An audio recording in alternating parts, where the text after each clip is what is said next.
guys, welcome to my channel. I'm Muriel, this is As by Muriel. To all my new subscribers, hey y'all, welcome to the channel. Thank you for subscribing. To anyone just hitting my channel for the first time, welcome. If you like what you see, if you like the information I give you, if you feel like it's useful, hit that subscribe button. I will be grateful. So on today's video, y'all, I am going to talk about the full-time and part-time job I accepted.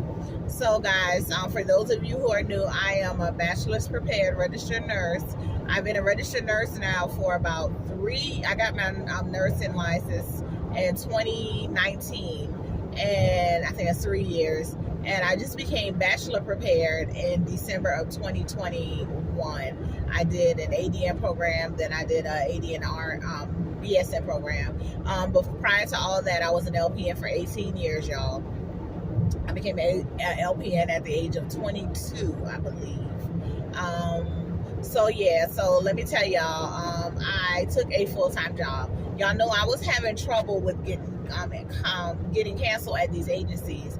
For those of you who are new, I am a bachelor prepared registered nurse, but I actually prefer long-term care. I have dabbled. I have worked in acute care. I've worked on a med-surg tele floor a few times. The first time I did it was for about 9 months. I was there when COVID actually took hold of the nation. I was working like a dog. Like, it was ridiculous. I was working a level 1 trauma facility. So y'all just know level 1 is like the highest level of acuity that there is for the patients. We're the facility that get patients that other facilities cannot manage. And so I was working with disorders and diseases I've never heard before. I was working with people who had like 6 and 7 comorbidities. I was working hard. On average, I always had 6 patients. It's very rare that I had 5. Out of the 6 patients, sometimes 3 of them were tele. So y'all already know how that goes with tele. We did have on-site monitoring. They would call constantly all day long. So yeah, I did that for about 9 months. COVID hit and I just couldn't handle it. They had the nurses working with the COVID patients doing primarily all of their care. So I was there phlebotomist, I was their nurse, I was their CNA, patient care tech. I was doing everything. So during the time that I was working in acute care, I had never left long-term care. It was always like my part-time whatever job. And so once COVID took hold and the hospital just became too much for me, I was miserable anyway, y'all. I was working night shift or whatever. I was miserable, but I was trying to prove to myself that I could do it.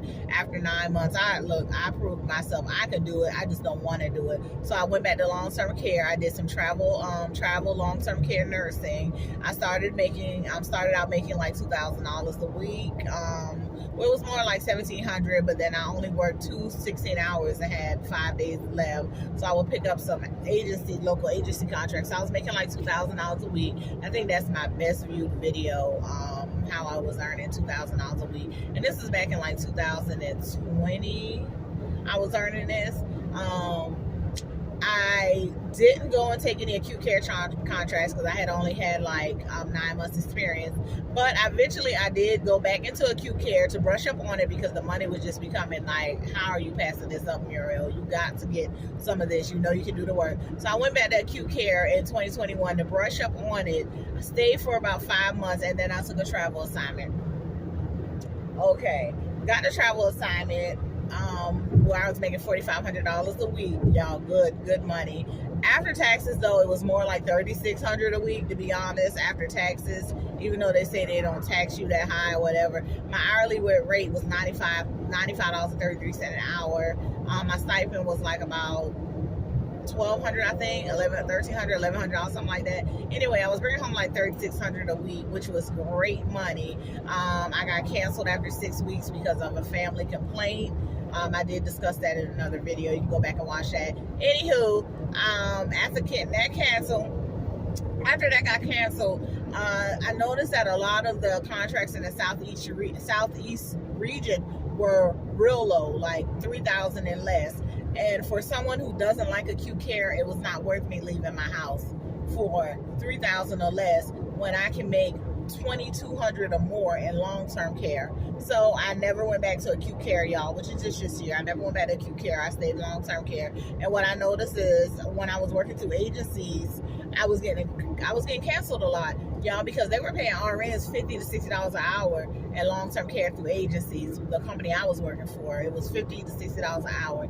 And of course, the facility is going to cancel me if an LPN will take the spot. No shade to LPNs or whatever, but anyway, it is what it is. So I decided to go into a full-time job, take some full-time jobs so my hours and my money can be guaranteed, and here we are today. So let me tell you guys about the full-time job I accepted. So it's in a long-term care facility. I call it like a throwback facility because it reminds me of old-fashioned long-term care. Back in like when I started nursing, like the early 2001, it just gives me that feel of an old-timey facility where it's in a little cut in a little town where everybody knows everybody. Most of the workers know the residents. They're familiar with the residents. They grew up around the residents. Some of them are related. A lot of the workers went to school together. It's like one of them type of facilities.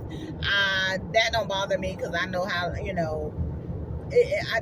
it don't bother me. I really don't care about none of that. But this is just like one of those type of facilities. It's one of those facilities where the nearest like fast food restaurant is like 15 minutes away. They got like mom and pop restaurants nearby, but the closest access to food is a gas station. It's like in one of those type of towns.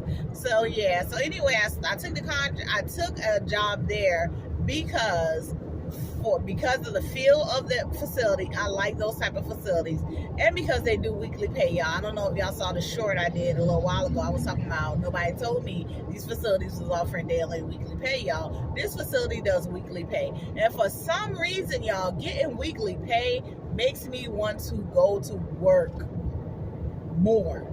Like when I was getting paid every 2 weeks, I would just do my minimum 6 days. Sometimes I would do a 7 day in a pay period. Getting paid weekly, y'all, almost made me want to work 7 days a week. I no lie, y'all. I be like, I can go to work like on my day. I'm on a track schedule. A track schedule, y'all, is where your set days, they never change. You have the same days so like if I work Monday, Tuesday, I'm gonna be off Wednesday, Thursday. I'm gonna work Friday, Saturday, Sunday. I'm gonna be off Monday, Tuesday. I'm gonna work Wednesday, Thursday, and then my weekends off are always Friday, Saturday, Sunday. I always have a 3-day weekend off. So I'm in the track schedule. I know my schedule from here going forth. It never changes. That is what it is. I'm working 3/12s. I get paid every week, y'all. My rate, I normally don't discuss money, y'all, but I'm getting $40 an hour. Now, that is not a whole lot of money, but let's put it in perspective that I am in the South. I'm in the Southeast. And 3 years ago, when I became an RN and I went into a long-term care facility, my base pay was $33 an hour. Because of the pandemic, because of the shortage, because of all that, my base pay has went up $7 an hour in 3 years with no really extra experience. Like long-term care, they care about your experience or whatever. They equated up my years or whatever, but I went up $7 an hour in 3 years from long-term care to long-term care. So anyway, my base pay is $40 an hour, which is not what you're getting in New York. You're getting more in New York. Your LPN's probably getting $40 an hour in New York, California, all that. But I'm in South Carolina, y'all. It's $40 an hour. I was fine with that. The only thing I wasn't fine with is there is no shift differential. There is no weekend differential. I was like, woo, there is no incentive. There is no bonus. There's no $7,500 sign-on bonus. And I was a little taken aback by that because I was like, everybody is offering an incentive now. How are you guys not offering an incentive? I didn't understand that. But she was like, well, there's a new company that took over and there's a new company who bought the facility, whatever, new management, whatever. They're looking at all, what they can do about maybe a shift diff or whatever. For now, we don't have one. So I was a little discouraged by that, y'all, but that weekly pay still drew me in. So I accepted the full-time there. And y'all, the floor that I'm working as my full-time spot, I have a spot on this floor. The max that it holds is 20 patients, y'all. It's kind of like the rehab because the patients come there initially when they come in from the hospital, return from the hospital, new patients, they come there. But it's like a little family, y'all. I kid you not. We have our own little kitchen area there. It's like a little family. It's like I work with whenever I'm working with the same CNAs, the same nurses on the other side downstairs. I'm upstairs because we're all on that track. And if you work that track, that's when you'll work. The only time I have somebody different is if I pick up an overtime shift, I'm going to work with somebody on a different track, or if somebody on a different track picks up an overtime shift, they're going to end up working probably with me. But normally I have my same techs. They know what is expected. They know the type of nurse I am. They know I'll get in there. For one thing, the floor that I work, y'all, it moves extremely slow. Like, it is so slow. And I don't like the monotony of that. I like to stay steady to make the hours. Like, I like to be working, and when I look up, it's 3 o'clock.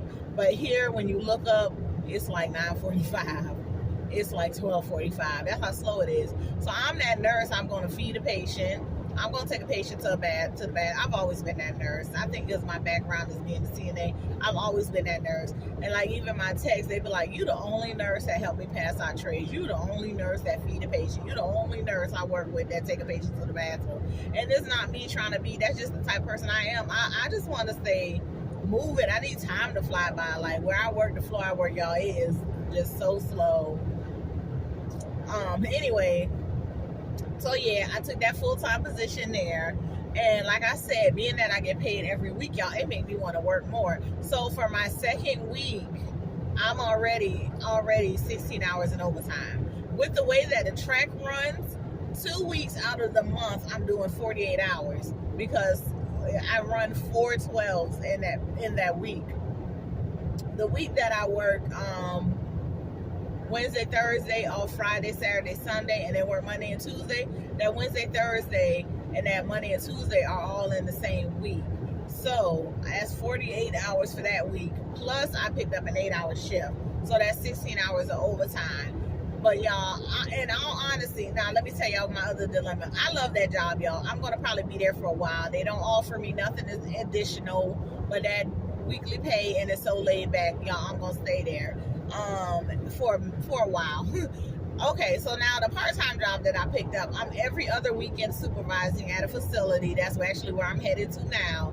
It's every other weekend. My pay rate is $38 an hour. They do have shift differential. They do have weekend differential. So I think I'm going in here at like maybe $42, $43 on the weekend. I think, and I probably will not be here much after 3 o'clock because I'm only obligated to do 8 hours a day because all facilities have to have an RN on the clock in the facility for 8 hours out of a 24-hour period. So I am that RN.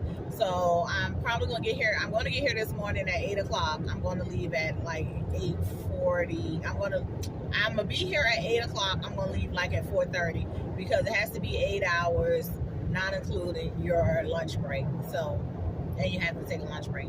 So I get here at 8 o'clock. I got to leave at 4:30. I had the option to get here at 6 o'clock and leave at 2:30, or I had the option to get here at 7 o'clock and leave at 3:30, but my lazy behind laid in the bed an extra 30 minutes. So I'm going to get here at 8 o'clock. I'm going to leave at 4:30.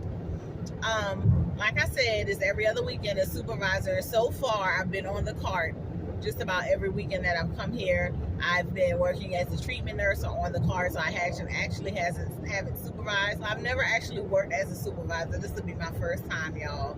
Supervising grown people is a headache. Lord, it's a headache. I already said they're not going to like me. Even though I've come to work here already a few times, so I was never in a supervisor position, they're not going to like me because I feel like I'm big on patient care. I'm big on resident care. I'm big on turning your patients. I'm big on feeding your patients, not just sitting the food in front of the patient and looking at them look at the food because last week they were a feeder, but today last week they fed themselves, but this morning they're not feeling it. So, but you still going to just sit the tray in front of them because, I'm that type of nurse, and like I said, I kind of like to stay steady, so I don't understand why you can sit down, everybody needs 5-minute, 10-minute break, but if you can sit there and chit chat with your homegirl, your coworker for 30 minutes in the hallway, don't tell me you're too busy to go change so-and-so because you just sat in this hallway and chit chatted about something on Facebook for 30 minutes. Like, that's the type of person I am. So they're not going to like me. So anywho, yeah, so this facility I'm supervising, which I'm expecting to have a lot of downtime. I'm only going to be here for 8 hours. I'm going to jump in and help, like, with ADL care, help with feeding, stuff like that. Look for expired medications on the card, do medication orders, make phone calls that need to be made for the nurses, to kind of handle some of that stuff for them. But I'm really just here to be a body in the building, to be a RN in the building. So I'm just going to jump in and help where I can. They offer daily pay, which I found out daily pay is really, you get half of your money. You don't get the whole 100%, which I kind of assume that anyway, because how are they going to do your taxes and all that? But so y'all, my dilemma is this. As it goes right now, I have no free weekend because I'm here Saturday and Sunday every other weekend, and then I'm at my other place Friday, Saturday, and Sunday on my track schedule. So I have an available Friday, and that's it every other week.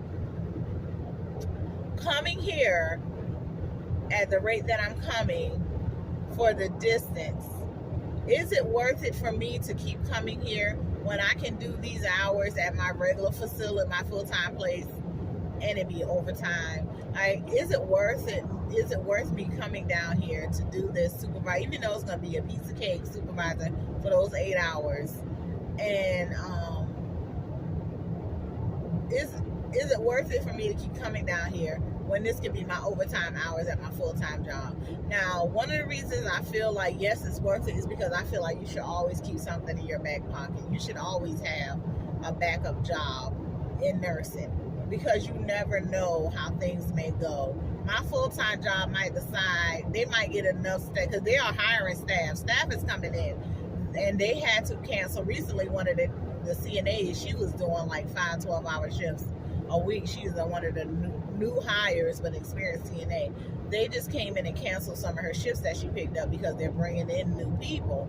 And with me coming in as a new staff member there as a nurse, there's like 3 or 4 other staff nurses who got hired. So they may get to the point where they won't have all that overtime available. And so do you feel like I should keep this job,